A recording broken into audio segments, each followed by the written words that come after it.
whisper of God. Have you ever felt like you were carrying the weight of the world and no one noticed?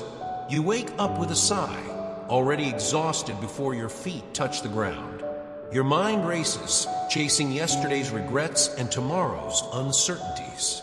You smile on the outside because that's what's expected, but deep inside, something feels off.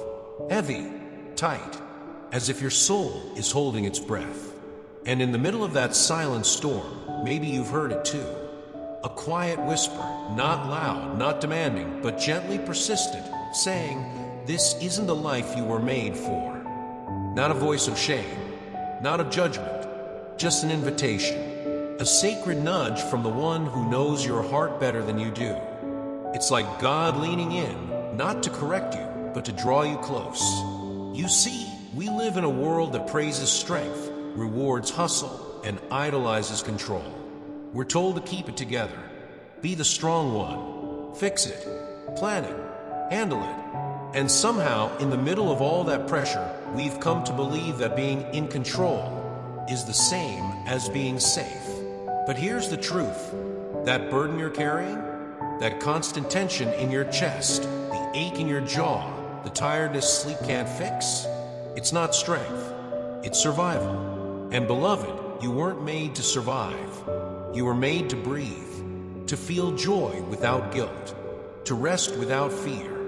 You were made to walk lightly, not because life is easy, but because your soul was never designed to carry the weight of what only God can hold. So what if, just for a moment, you let go? Not everything, just a little, just enough to notice the space it creates.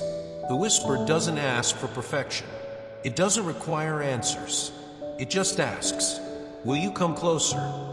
Maybe you've spent your whole life trying to be enough, to do enough, to hold it all together. And maybe now you're tired. Then this is for you. You haven't failed. You're not behind. You're not broken beyond repair. You're just being invited into something softer, deeper, freer.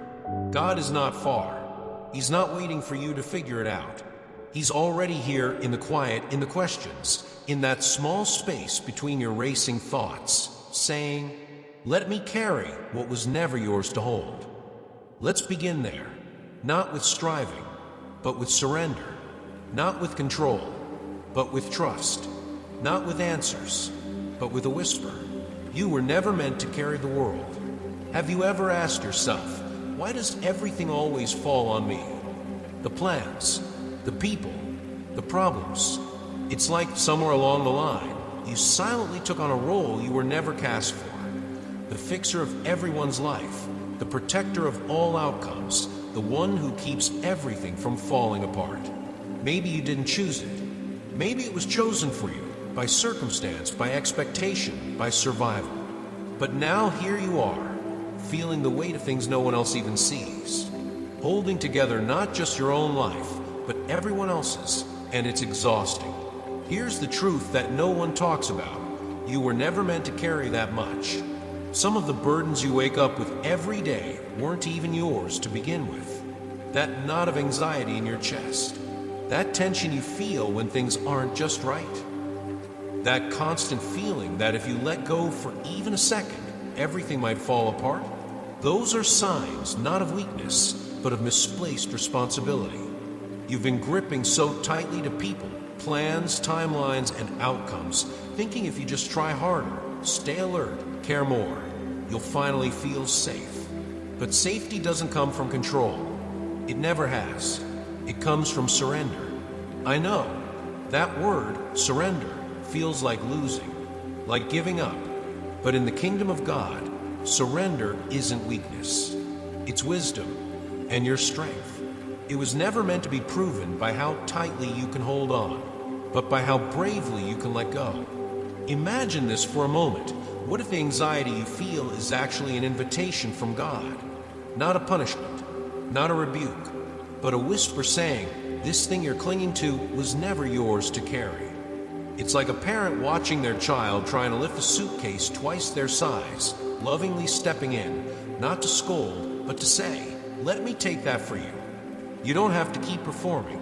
You don't have to hold every thread together. You don't have to be the strong one all the time. You're not fragile.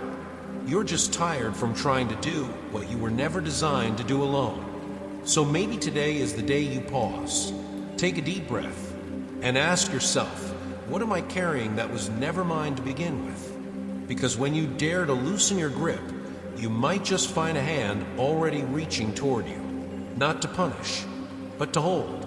And that might be the beginning of something lighter than you ever imagined. Letting go is not failure, it's trust. Letting go is one of the hardest things we're ever asked to do. Because deep down, most of us have been taught that holding on is a sign of love. That fighting harder means you care more. That staying in control somehow proves you're strong. But what if that belief is quietly breaking you? See, trust doesn't come naturally in a world that's trained us to protect ourselves at all costs. We've all been burned by people, by life, sometimes even by ourselves. And over time, we learn to clutch tighter, to anticipate the worst, to brace for impact before anything even happens. So when God says, let it go, it can feel like He's asking too much. But He's not asking you to give up. He's asking you to open up. Letting go isn't about defeat, it's about direction. It's you saying, God, I don't see the full picture, but I trust that you do. It's not blind hope, it's rooted courage. You see, God already knows what you're holding back. He sees the pain you've tried to bury. He knows the thoughts you can't voice, the fears that steal your sleep, the grief that creeps in during quiet moments. And yet, He's not overwhelmed by them. He's not waiting for you to clean it all up before you come. He's just waiting for your yes. That yes doesn't have to be confident. It doesn't need to be polished. Sometimes it's a whisper through tears. Sometimes it's a shaky breath and a simple, I can't do this alone anymore. And that's enough, because God doesn't bless the performance. He meets the surrender. I know there are things you've let go of before and still felt the sting. You've trusted and been disappointed. You've hoped, and it didn't turn out the way you prayed. But friend, just because the outcome hurt doesn't mean the trust was wasted. God isn't looking for perfection. He's looking for permission. Permission to step in, to carry the parts of your story that feel too heavy, to trade your anxiety for peace, to replace what broke your heart with what heals it. So here's the question. Were you still gripping that God has already offered to hold? Letting go won't always feel graceful. It won't always feel safe, but will always open space for God to move in ways you never could on your own. And in that empty space, in the gap where your control used to be, He pours something better. Not empty promises, but real presence, peace that doesn't make sense, strength that doesn't run out, love that doesn't change when you do. So no, letting go is not failure. It's faith in action. It's the soul's way of saying, I believe you're good even here, even now. God doesn't want perfection, He wants honesty. Let's be real for a moment. How often do we feel like we have to have it all together, even in front of God? We come to Him rehearsing our prayers like speeches. We edit our emotions, filter our failures, and cover our confusion with a smile. Because deep down, there's a part of us that still believes, if I'm not strong, I'm not worthy. If I can't say the right words, He won't listen. If I fall apart, I'll disappoint Him. But here's the beautiful truth. God is not moved by performance. He's moved by presence. Not the polished version of you, but the real one. The one with the questions, the cracks, the trembling hands. He's not asking for perfection. He's asking for honesty. And that's so freeing, isn't it? Because life is messy. Grief is messy. Faith is messy. Sometimes you pray and feel nothing. Sometimes you cry and don't even know what for. Sometimes all you have is silence, fatigue, and a whisper of hope trying to stay alive. And even then, He's near. You don't have to pretend to be strong. You don't have to hide your weakness behind spiritual cliches. You don't have to come to Him with a script. In fact, the most powerful prayers I've ever whispered weren't beautiful at all. They were raw. They were unfinished. They were just honest. God, I'm tired. God, I don't know what to do. God, are you even still with me? And do you know what? He was. Because God's strength doesn't wait on yours. He doesn't love you more when you're smiling or less when you're struggling. He doesn't retreat when you admit you're hurting. In fact, that's when he moves closer.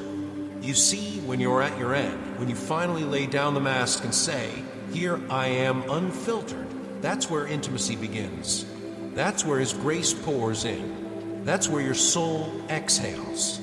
So let me ask you, what part of yourself have you been hiding from God? Not because he doesn't already see it, but because maybe you're afraid he won't love that part. But he does. Even the messy parts. Especially the messy parts. Because those are the places where his love can finally reach you. So no, you don't need to be enough before you come to him. You don't need a perfect prayer. You don't need to impress him with strength. You just need to be willing to stop pretending. Because when you're weak, that's when he becomes strong in you. And that strength, it doesn't come from effort. It comes from surrender. Peace doesn't come after the storm. It comes in the middle of it. We often think peace is something we reach once everything calms down. Once the bills are paid. Once the diagnosis is reversed. Once the relationship is restored. We think, if I can just get through this, then I'll finally feel okay. But what if peace doesn't wait for the storm to pass?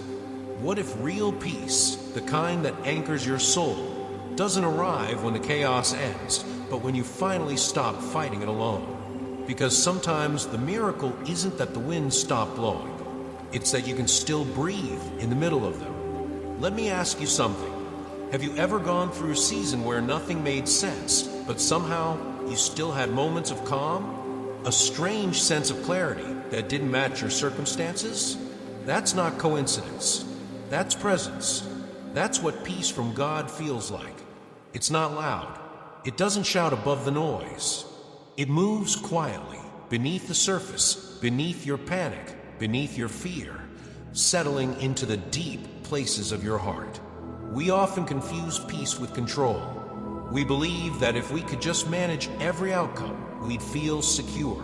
But control is exhausting. And peace doesn't come from having answers. It comes from knowing you're not alone in the questions. You don't need to see the whole path. You don't need to predict every storm. You just need to let go of the wheel long enough to realize God is in the boat with you.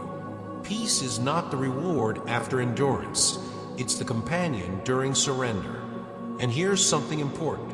When you loosen your grip, you're not inviting chaos. You're making space for grace.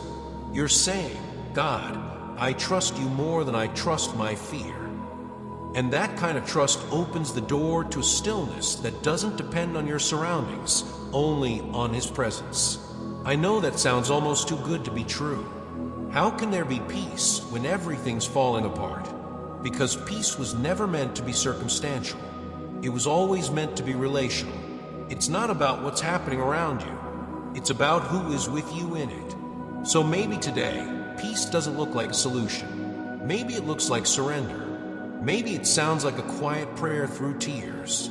Maybe it feels like choosing to believe that God is good even when life isn't. And maybe, just maybe, that's more than enough. Transformation happens quietly, but it's real. Not all change makes a sound. Some of the most powerful shifts in your life won't come with fireworks. They won't post themselves on social media. They won't come with applause or confirmation. Sometimes they look like silence, stillness. Sometimes they feel like nothing is happening at all. But beneath the surface, something sacred is taking root. Because real transformation often begins in the storm.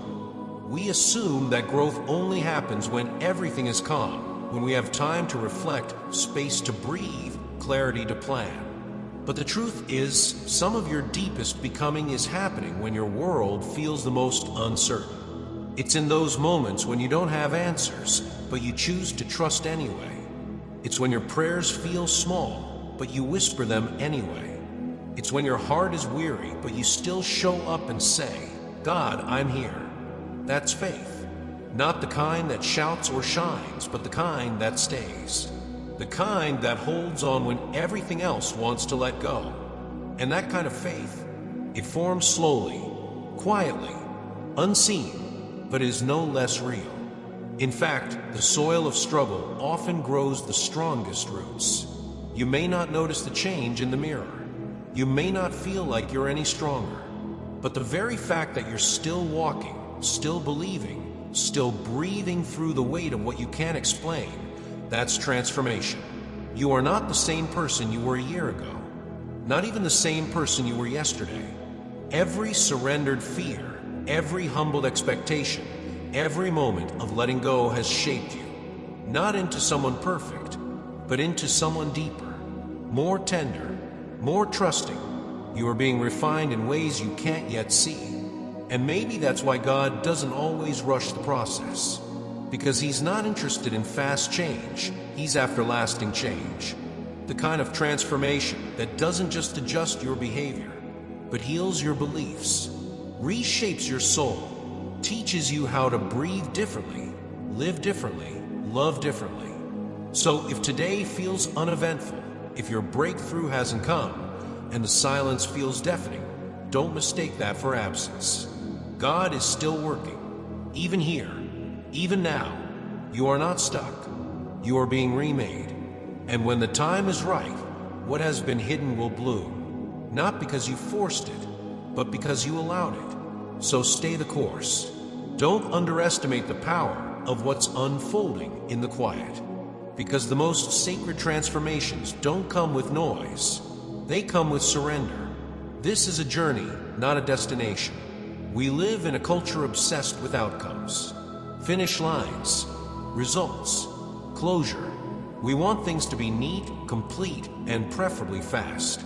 And honestly, we often bring that mindset into our relationship with God. We treat faith like a goal to achieve. Like if we just trust enough, pray hard enough, surrender once and for all, then the struggle will be over. We expect peace to come instantly, transformation to happen overnight, healing to feel complete and final. But that's not how grace works. That's not how growth works. And that's not how love works. Because this whole experience of learning to trust God, it's not a one-time decision. It's a journey, a breath by breath, moment by moment walk. It's the courage to let go again, to believe again, to fall apart and still return. Sometimes it feels like you've already surrendered something 100 times. The fear, the anxiety, the disappointment, the need to control. And yet somehow it keeps rising back up. And you find yourself asking, why am I here again? Why do I still feel this? Shouldn't I be past this by now? But here's the truth no one tells you enough. Faith is not about never struggling. It's about returning. And every return is precious.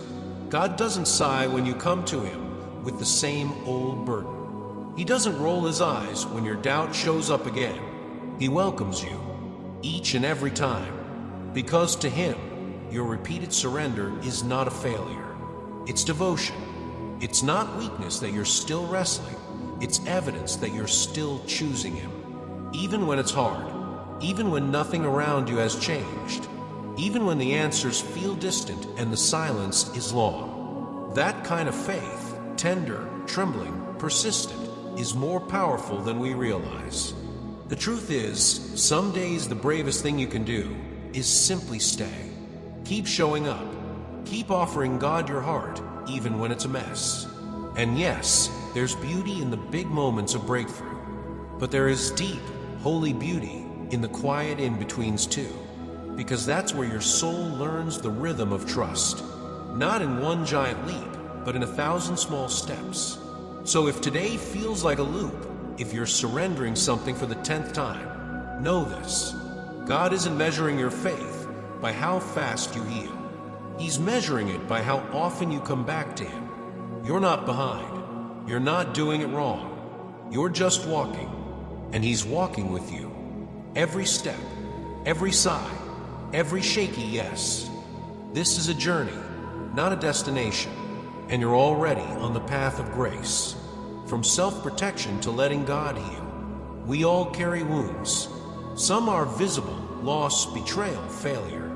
Others are silent, hidden deep in the soul, buried under layers of strength, sarcasm, busyness. And somewhere along the way, we learn to protect those places. We build walls, not always out of pride, but out of survival. Maybe you've said it before. I'm fine. I've moved on. It doesn't hurt anymore. But late at night, when things grow quiet, you know it still lingers. The ache, the anger, the unanswered questions, and the fear that if you ever open up, it might break you. So we stay guarded. We become experts at hiding pain, even from ourselves. But the trouble is, what we hide, we can't heal. What we protect, we don't allow God to touch. Here's the tender truth. God doesn't force his way into the places you've locked shut. He waits, not with impatience, but with mercy. He knows what it cost you to survive. But he also knows that surviving isn't the same as healing. You see, God isn't afraid of your brokenness. In fact, those cracks you try to cover up, those are exactly where his light longs to shine through. Not to expose you, but to restore you.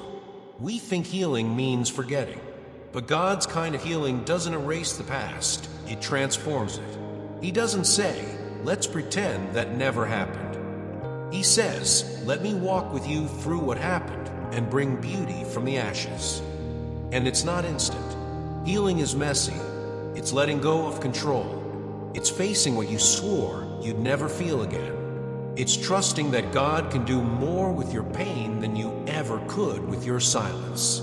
Maybe you've tried to be your own protector for so long that the idea of surrender feels terrifying.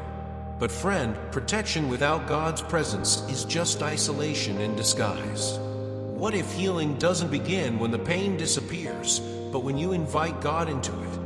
What if your greatest strength isn't how well you've guarded your heart, but how bravely you allow him to hold it? God doesn't waste pain. Every tear you've cried, he's seen. Every night you couldn't sleep, he stayed. Every memory that still stings, he knows. And he's not ashamed of your story.